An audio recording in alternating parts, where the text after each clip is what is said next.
नमस्कार, मैं हूं संजय शर्मा और आप देख रहे हैं 4PM न्यूज नेटवर्क। मैं आज बधाई देना चाहूंगा उन पुलिस कर्मियों को जो विकास दुबे की पैरोल पर थे। आखिर उनकी किस्मत काम कर गई, उनकी तकदीर काम कर गई और विकास दुबे बड़े नाटकीय ढंग से उज्जैन के महाकाल में मिल गया।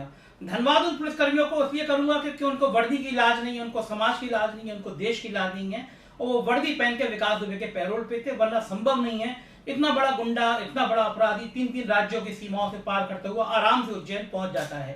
दावे हो रहे हैं कि पुलिस, उत्तर प्रदेश की पुलिस अब बहुत बढ़िया बढ़िया मजेदार बातें कह रही है। हमने इतनी शक्ति दिखाई, इतने उनके घर वालों को परेशान किया कि वो उत्तर प्रदेश छोड़कर भाग गया। महाराज 100 टीमें बना रखी थी, पूरी STF लगी हुई थी, दावे हो रहे थे बॉर्डर सील है, परिंदा भी पर नहीं मारेगा, हमने घर वालों को पकड़ लिया है। आपकी व्यवस्था की पोल खोल कर रख दी विकास दुबे ने, और कम से कम उस टीम की तो पोल खोल ही दी जो बड़े बड़े दावे करती थी कि विकास दुबे उत्तर प्रदेश में ही होगा और हम उसको पकड़ के दिखाएंगे।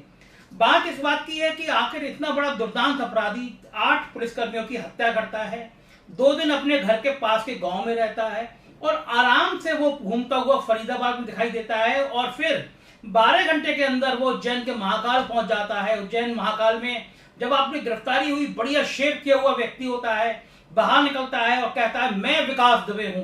ये ऐलान था, ये उत्तर प्रदेश की पुलिस के लिए ऐलान था या ये डर था कि मेरा एनकाउंटर ना हो जाए? सवाल ये है कि अब तक सुबह से जो घटनाक्रम हो रहा है, कम से कम मेरे पास जितने मित्रों के फोन और मैसेज आए हैं वो सबके सब मान रहे हैं कि यह प्रायोजित नाटक था। मैं विपक्ष की बात पे नहीं जाता, मैं मान भी लेता हूं कि अगर पुलिस को सूचना मिली थी तो कम से कम वहां की परिस्थितियां तो ये साबित करती।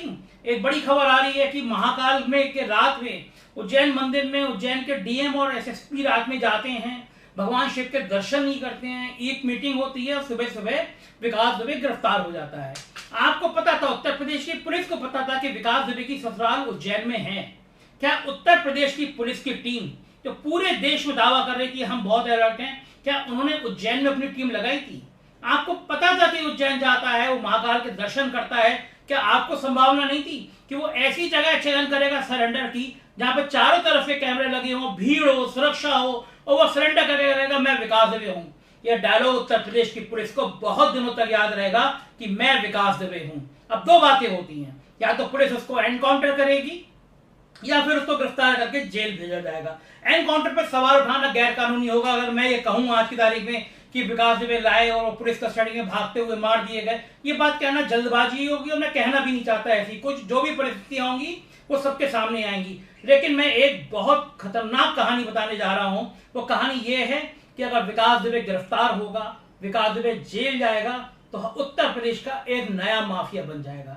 नया माफिया मैं इसलिए कह रहा हूं कि उत्तर प्रदेश की चौबेपुर थाने की पुलिस जो उसके पैरोल पे काम कर रही थी, वहां के तमाम बड़े अफसर जो उसके तनख्वाह पे काम कर रहे थे, उसकी अय्याशियों में शामिल थे, उसके पैसों में शामिल थे, उसके संग के उसके चंटू पंटू जो होते हैं, उसके पैरोकार जो होते हैं, उनकी फोटो तमाम नेताओं, तमाम अफसरों के साथ वायरल हुई है। तो क्या ऐसे लोगों को तंत्र इतनी आसानी से मजबूती नहीं प्रदान करेगा? क्या थाने की GD, थाने की FIR, थाने की पैरवी? जो गुंडा एक राज्य मंत्री की थाने में हत्या करके बच सकता है और पुलिस वाले तक उसके गवाही नहीं दे पाते, आपको क्या लग रहा है कि वो उत्तर प्रदेश की जेल में आएगा, उस पर मुकदमा चलेगा? मुकदमा भी कैसा?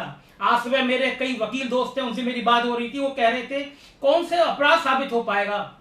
रात का अंधेरा था, पुलिस वालों ने जानकर गांव में लाइट कटवा रखी थी। ये साबित करना पुलिस के लिए बड़ी चुनौती हो जाएगी कि सामने जो गोली चल रही थी वो विकास दुबे ही चला रहा था। कल्पना करिए कि अगर वो गुंडा सत्ता जनित, मैं कि कैसे मान लूं कि आज उसका तंत्र पुलिस में खत्म हो जाएगा, तो अगर वो जेल चला गया तो वो जेल के अंदर से फिर तंत्र विकसित करेगा। उत्तर प्रदेश के तमाम बड़े माफिया जेल में अपना तंत्र विकसित करते हैं। कितना खतरनाक होगा कि अगर सबूतों के अभाव में विकास दुबे छूट गया तो वो एक दिन इस देश का, इसमें एक प्रदेश का, किसी भी प्रदेश का कहीं पे भी मंत्री बन सकता है। तमाम गुंडे मंत्री बनते हैं और संसद और विधानसभा तक पहुंचते हैं। हमारा दुर्भाग्य होगा कि कहीं इस पटक कथा का अंत ऐसा ही ना हो। एक संतोष देने वाली बात उत्तर प्रदेश की यह है पुलिस के एक दो बड़े अफसर मुझसे कह भी रहे थे कि उन्होंने 8 पुलिसकर्मी मारे, 5 हमने मार दिए, 3 अभी बाकी हैं। हम इन सब कहानी में बिल्कुल नहीं जाना चाहते।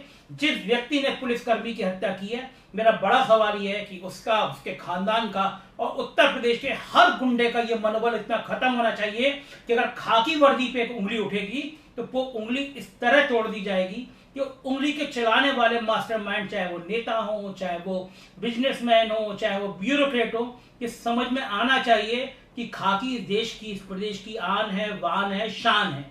खाकी पे उंगली उठाने का मतलब अस्तित्व को खत्म कर देना है, अस्तित्व को नेस्तनाबूद कर देना पर है।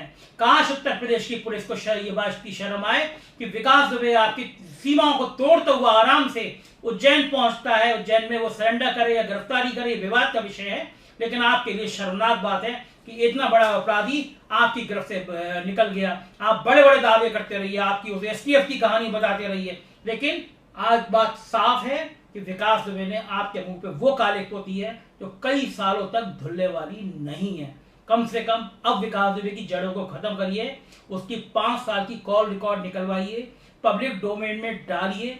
पता चलना चाहिए कि विकास दुबे किन नेताओं से, किन वकीलों से, किन ब्यूरोक्रेट से, किन पत्रकारों से, किन समाज के बड़े लोगों से मिलता था। अगर ये नहीं करेंगे तो फिर खाकी पे गोली चलेगी, फिर खाकी पिटेगी और फिर खाकी पे एक तिरंगे पे कफन लिपटा हुआ हमारे और आपके परिवार का कोई नौजवान साथी शहीद होगा। और कम से कम इसकी लाज रखिए, इसको बचाइए। जय हिंद।